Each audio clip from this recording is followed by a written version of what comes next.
Ce mardi 7 mai 2024, Vladimir Poutine a prêté serment pour son 5e mandat à la tête de la Russie. Écoutons le discours qu'il a tenu après sa prestation de serment. Nous l'analyserons ensuite.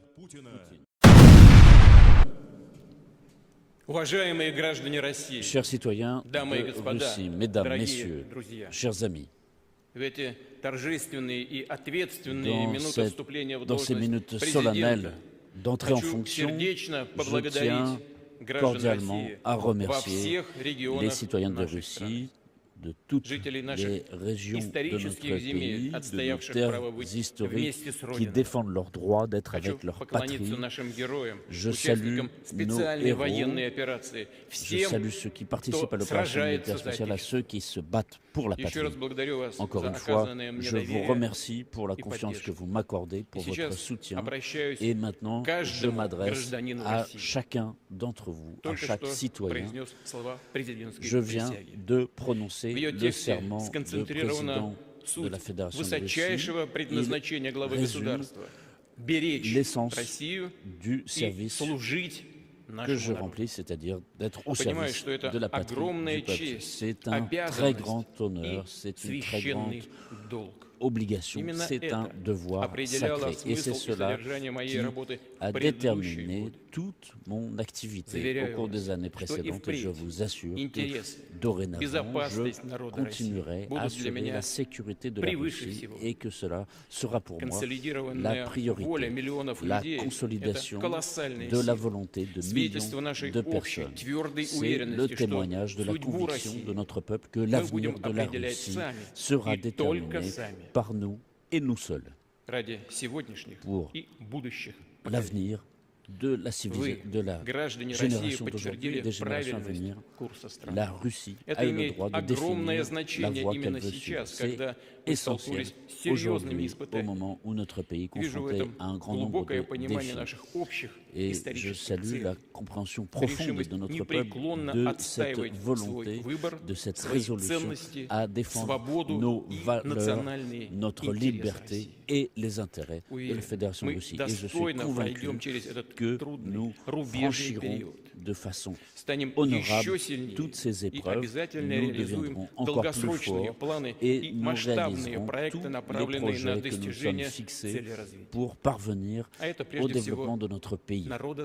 C'est en premier plan la préservation de notre peuple, la préservation de nos valeurs multiséculaires, de famille, nos valeurs religieuses, nos unions politiques, tous les organes du pouvoir.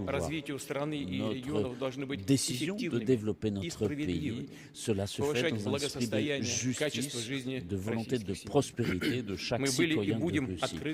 Nous avons toujours été ouverts et nous le serons toujours pour dialoguer avec tous les pays qui voient en la Russie un partenaire fiable. Et c'est la majorité mondiale. Nous ne refusons pas de discuter avec les pays occidentaux. À eux de faire ce choix, et s'ils cherchent à contenir le développement de la Russie, à mener une politique d'agression qui se poursuit depuis des années, mais si au contraire ils préfèrent la voie de la coopération, je le répète encore une fois, compte tenu de nos intérêts en matière de sécurité, mais s'ils sont prêts à discuter avec nous, sans imposer leur volonté, mais dans le respect d'égalité de nos droits, dans l'intégration eurasiatique, pour notre développement, à ce moment-là, nous continuerons à travailler. Et nous continuerons à travailler au développement d'un monde multiséculaire, avec une sécurité indivisible. Nous devons être autonomes, compétitifs, ouvrir à la Russie de nouveaux horizons, comme cela a été plusieurs fois le cas dans notre histoire. Il faut aussi garder à l'esprit les leçons de l'histoire, avoir le souvenir des temps de troubles et vouloir un développement stable qui nous donne la capacité à répondre à tous les défis et continuer à nous développer de façon progressive en toute indépendance. Et donc la stabilité ne signifie pas la stagnation. L'ensemble de notre système économique, social et politique nous donne les conditions pour aller de l'avant. Nous avons vu évoluer l'atmosphère de notre société. Nous voyons à quel point la stabilité, la fiabilité sont des valeurs importantes, le respect de l'ordre, le courage. Et je ferai tout pour que ceux qui ont manifesté leur meilleure qualités humaines et leur fidélité à la patrie puissent occuper des postes de décision au sein de l'État dans tous les domaines. Nous devons assurer la continuité de l'héritage de notre pays, élever de jeunes générations qui continueront à affirmer la grandeur de notre pays, à défendre notre État, défendre la concorde entre les différentes ethnies de notre pays, pays de civilisation, autour de la force que constitue notre langue commune. Chers amis, je ferai tout ce qui est nécessaire, tout ce qui dépend de moi pour justifier votre confiance. Et j'utiliserai à cela tous les éléments qui sont stipulés dans la Constitution. Et je le répète, cela permettra d'assurer notre cohésion, notre développement, notre volonté commune d'apporter le bien à notre patrie et de travailler sans relâche à cela. Aujourd'hui, nous répondons de l'histoire de notre pays. Nos ancêtres ont conquis des sommets parce qu'ils ont toujours fixé la patrie au premier plan.